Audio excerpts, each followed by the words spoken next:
The galaxy did not hate humanity. It feared what humanity might become. That distinction was important, though few humans were ever given the chance to understand it. From the observation chamber above Luna, Admiral Elias Kane watched alien warships hang in silent formation around Earth's orbit. They were beautiful in a distant, predatory way, vast geometries of metal and light, motionless yet threatening, like knives held just close enough to feel. No weapons were charged. No demands had been issued. The galaxy did not need to shout. Its judgment had already been delivered. Earth had been classified. Containment level threat. Provisional. Pending compliance. Kane stood with his hands clasped behind his back, posture calm, expression unreadable. He had learned long ago that panic was a luxury leaders could not afford. Around him, officers murmured softly as streams of data scrolled across the chamber's curved displays, fleet movements, energy signatures, communication blackouts spreading outward from human space like a slow infection. "They're tightening the net," one officer said. Kane nodded once. He had expected nothing less. The galactic concord did not conquer worlds anymore. That was an old, inefficient method, prone to resistance and rebellion. Instead, it isolated. It observed. It waited for civilizations to collapse under the weight of their own fear and scarcity. Most did. Humanity, the Concord had decided, was particularly dangerous. Not because of its weapons or its fleets or its population. Those were manageable. What concerned them was something harder to measure: human adaptability, human defiance, and the unsettling tendency of humans to turn desperation into invention. They had seen it before on smaller scales. Species that refused to accept extinction quietly. Species that learned too quickly from pain. The Concord had sworn never to allow such a species to mature unchecked again. On Earth, leaders delivered speeches filled with restraint and cooperation. They promised transparency. They agreed to inspections. They accepted trade embargoes and temporary restrictions on interstellar travel. The galaxy listened politely and tightened the blockade anyway. Compliance was never the goal. Submission was. Kane turned from the viewport and studied the faces of the men around him. Captains, analysts, commanders. Every one of them understood the situation, even if none spoke it aloud. Earth was being tested, not for guilt, but for weakness. "Any response from the council?" Kane asked. "Nothing direct," another officer replied. "Only automated acknowledgments. Observation protocols remain unchanged." Of course they did. The Concord wanted humanity to exhaust itself arguing, negotiating, fracturing. They believed pressure revealed truth. What they did not understand was that pressure also forged resolve. Kane dismissed the officers and waited until the chamber was empty. When the doors sealed, he exhaled slowly and activated a secure channel. The display shifted, resolving into the sharp-featured face of Dr. Marcus Hale. Hale looked as tired as Kane felt. His dark hair had gone gray early, the cost of decades spent thinking about problems no one wanted to acknowledge until it was too late. "They've closed the outer lanes," Hale said without preamble. "No traffic in or out beyond controlled corridors." "I know," Kane replied. "How long before shortages begin?" "Months, maybe years, if we ration properly." Hale paused. "They think time is on their side." Kane allowed himself a thin smile. "It usually is. Until it isn't." Silence stretched between them, heavy with unspoken understanding. Hale had been preparing for this day since before first contact, back when the idea of a hostile galaxy had been dismissed as paranoia. He had never shared that optimism. "Do you remember what you told me when I first took this command?" Kane asked. Hale nodded. "That deterrence only works if someone believes you'll use it. And that mercy," Kane added, "is meaningless if it isn't earned." Hale's gaze hardened. "We're not there yet. Not officially." "No," Kane agreed. "But we're close." When the channel closed, Kane returned his attention to the stars. Somewhere beyond the blockade, the Concord's council chambers were filled with voices discussing humanity as a problem to be managed. A variable to be contained. A lesson waiting to be taught. They did not see the preparations unfolding beneath Earth's surface, or the systems coming quietly online across the solar system. They did not hear the conversations happening behind sealed doors, where men spoke not of victory, but of survival. Kane rested his palm against the cold glass of the viewport. Humanity had been judged many times before, by its own kind, by history, by the brutal arithmetic of war and consequence. Each time, it had adapted. Each time, it had endured. The galaxy mistook Earth's silence for hesitation. That mistake would not last forever. When the Concorde finally spoke again, when it moved from observation to enforcement, it would discover a truth humanity had learned the hard way across centuries of conflict. Some species do not break when cornered. They decide how much the corner will cost. Kane straightened, his resolve set, and issued a single, quiet order that would not appear in any official record. Begin readiness transition. Far beyond Luna, alien sensors registered nothing out of the ordinary. No weapons charged. No fleets advanced. The galaxy relaxed, confident in its control. Earth remained silent. And in that silence, retaliation began to take shape. Readiness did not look like mobilization. There were no speeches, no public alerts, no dramatic movements that would justify the Concorde's attention. What changed instead was subtler and far more deliberate. Systems that had existed only as dormant architecture began to wake, one layer at a time, like a mind assembling itself from memory. Deep beneath Earth's crust, Dr. Marcus Hale stood alone in a chamber few men knew existed. The air was cool, sterile, and faintly metallic, humming with energy routed through conduits thicker than buildings. Before him, a wall of light unfolded into cascading equations and projections, each one the product of decades spent preparing for a war no one wanted to admit was inevitable. Hale did not believe in miracles. He believed in margins, redundancies, and inevitability. The galaxy had pushed humanity into a narrowing corridor, assuming that panic would do the rest. Hale had designed something else entirely for moments like this. He opened a secure channel. Admiral Kane's face appeared, lines etched deeper than before, his eyes steady. "We're green across all compartments," Hale said. "No outward signatures. If they're watching, and they are, they'll see nothing but routine power cycling." Kane inclined his head. "And internally?" "Internally," Hale replied, "we're already past the point of no return." That was not bravado. It was mathematics. The Concorde believed in proportional force, escalation ladders, and deterrence through balance. Humanity had learned a different lesson across centuries of bloodshed. Escalation was a myth. Once violence crossed a threshold, the only winning move was to decide how quickly it ended. Hale had built Earth's answer around that principle. They were not fleets in the traditional sense.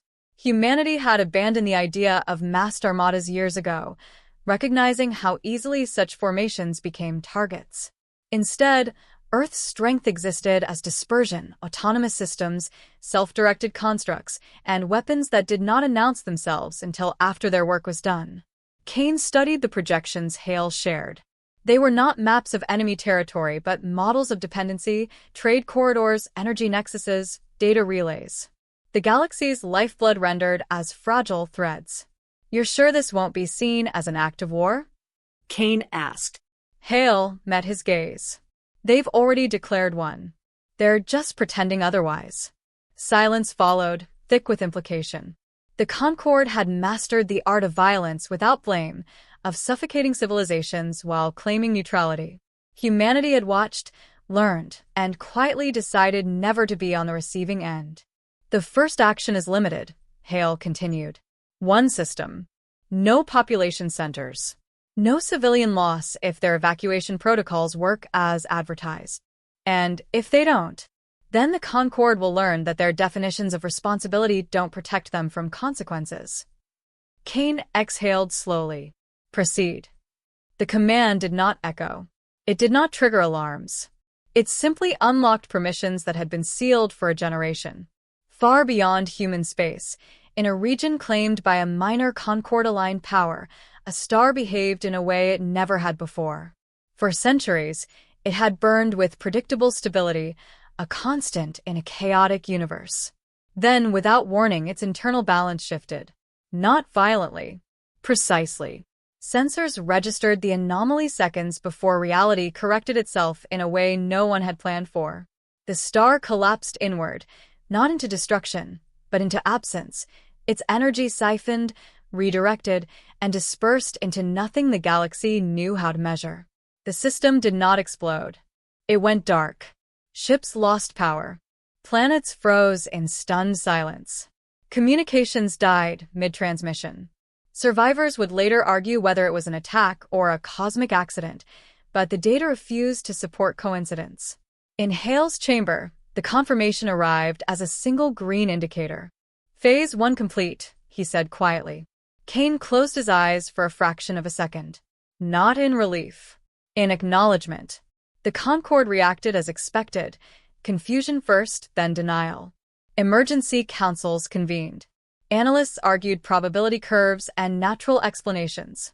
No one accused Earth outright. That would require admitting vulnerability. That hesitation was the opening Hale had designed for.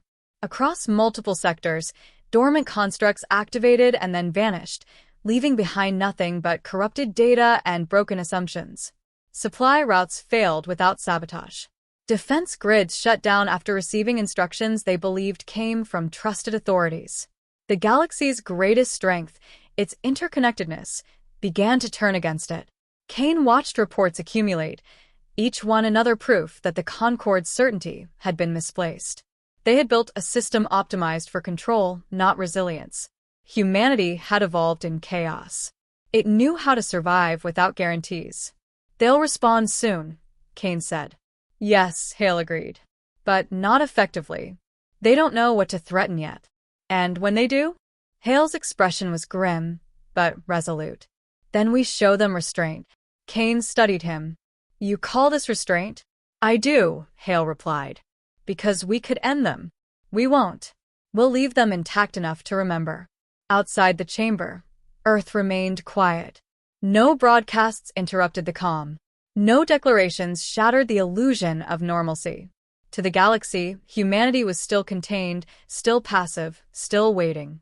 Only Kane and Hale understood the truth taking shape across the stars. Earth had not struck back in anger. It had responded with clarity.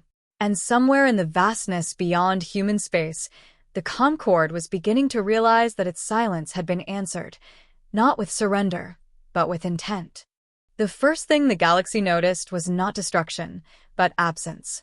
Trade routes that had thrummed with constant traffic went quiet. Relay hubs stopped answering queries.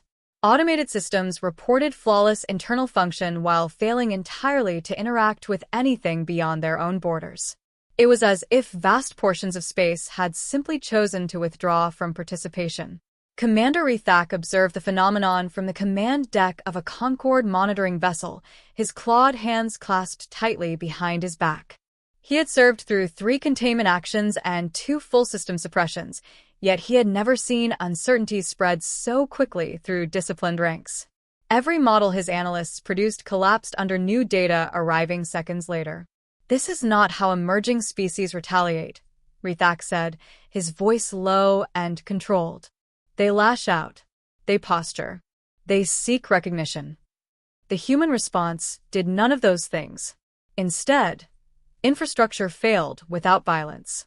Defense grids powered down after receiving internally verified shutdown orders.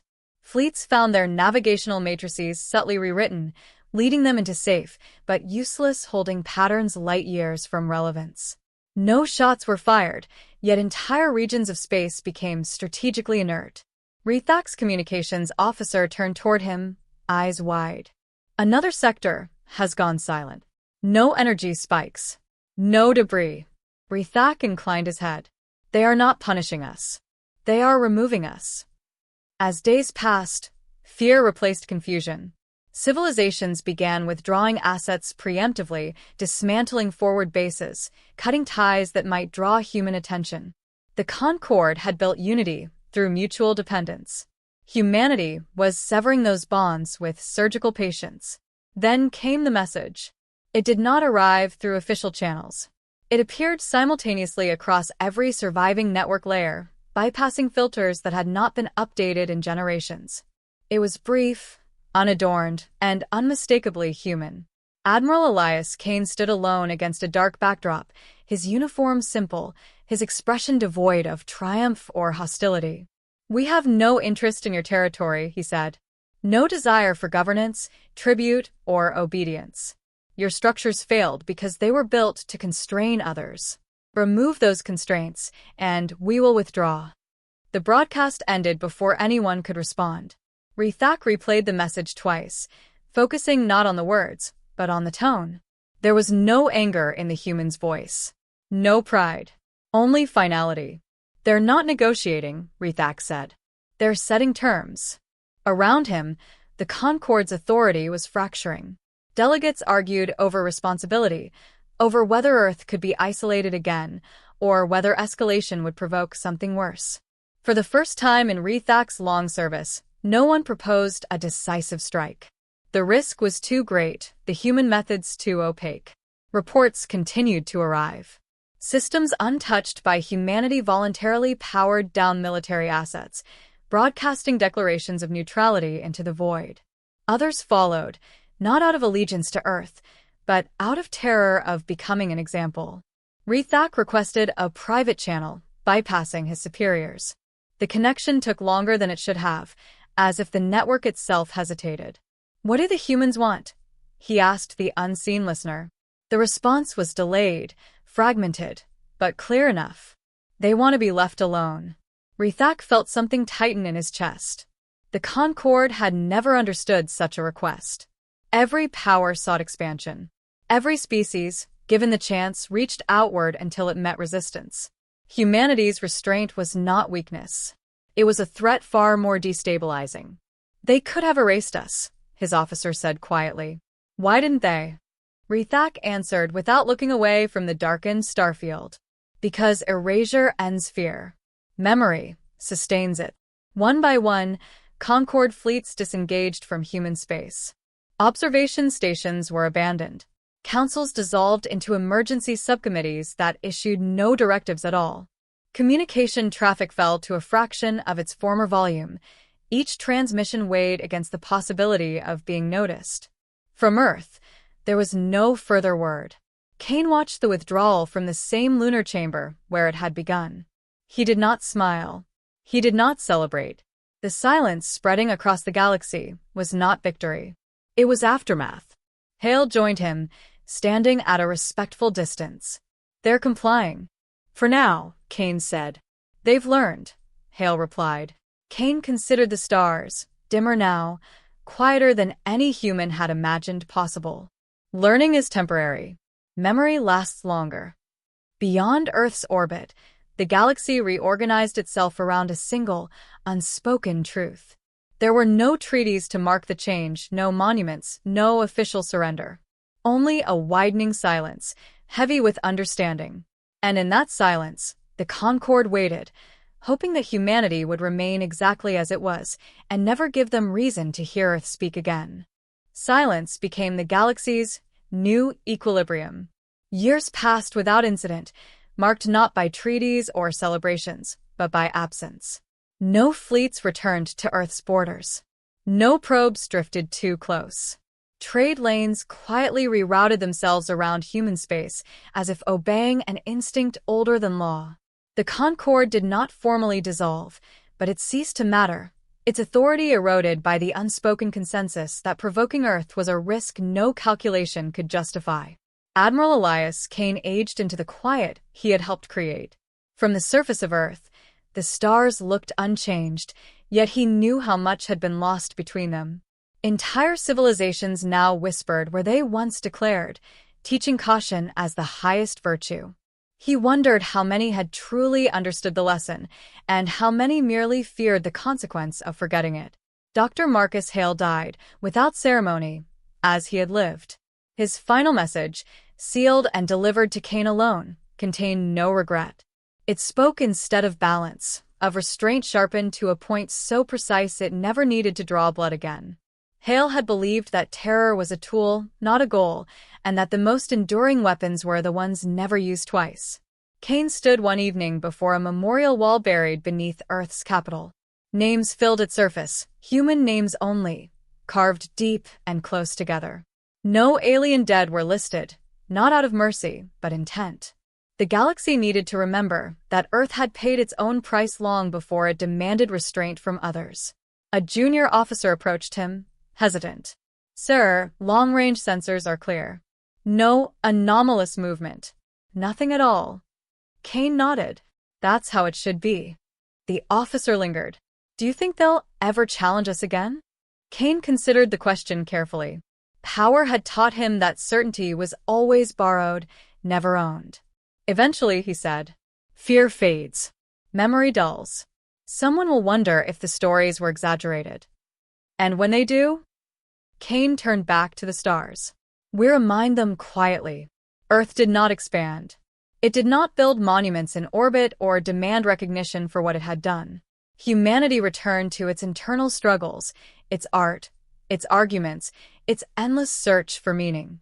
The galaxy watched from a distance, relieved and uneasy, unsure whether this restraint was permanent or merely patient. On distant worlds, children learned a single, carefully phrased lesson about humanity. Not of conquest or cruelty, but of proportion.